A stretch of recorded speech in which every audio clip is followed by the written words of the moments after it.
Alert: top Republican drops Soros bombshell. A Republican congressman has suggested foreign involvement in American politics, but not from Russia this time. In a recent interview with Vice News, Representative Paul Gosar of Arizona claimed that billionaire George Soros might have been behind the Unite the Right rally in Charlottesville, Virginia, which resulted in the death of 32-year-old Heather Heyer, according to the Washington Examiner. As most will remember, protesters occupied Emancipation Park, which was named Lee Park, 2 months earlier, to protest Charlottesville Vice Mayor Wes Bellamy's call to remove the statue of Confederate General Robert E. Lee from the park. Thousands of counter-protesters arrived to confront a few hundred white supremacist protesters, sparking violent confrontations. J. A. Morgan, an Arizona resident and one of Representative Gosar's constituents, filed a federal lawsuit against Gosar after he blocked her on Facebook.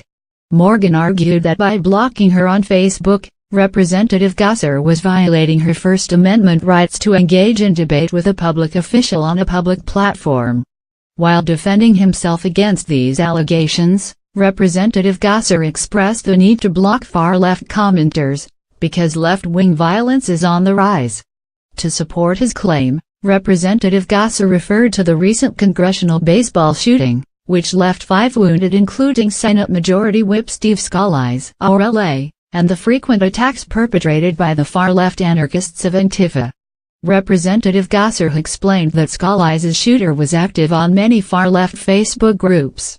Gosar is worried that hateful comments like the ones posted by Morgan could encourage violence against him. After Gosar's mention of the violence of groups such as Antifa, the Vice reporter stated, "In fairness, Antifa is in the news because of a white supremacist rally in Charlottesville," ignoring months of reporting on Antifa prior to the August 12 Unite the Right rally to suggest that the specter of left-wing violence is greatly exaggerated.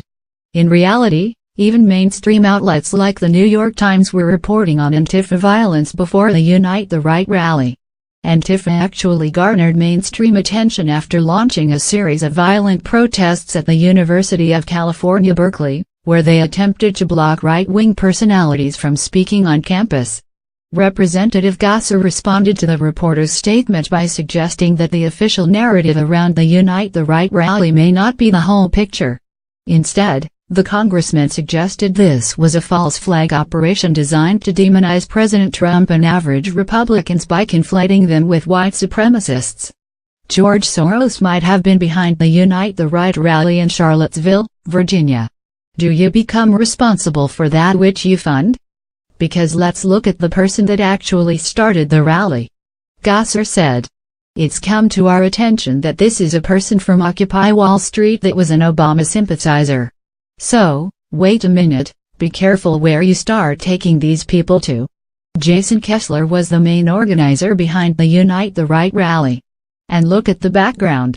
You know George Soros is one of those people that actually helps back these individuals. Who is he?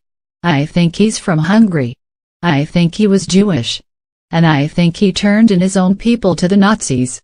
Better be careful where we go with those," he continued. While Representative Gosar insinuated Soros's involvement in the protest, he was not making any concrete accusations. Instead, he suggested the truth is being hidden from us. Wouldn't it be interesting to find out? He wondered.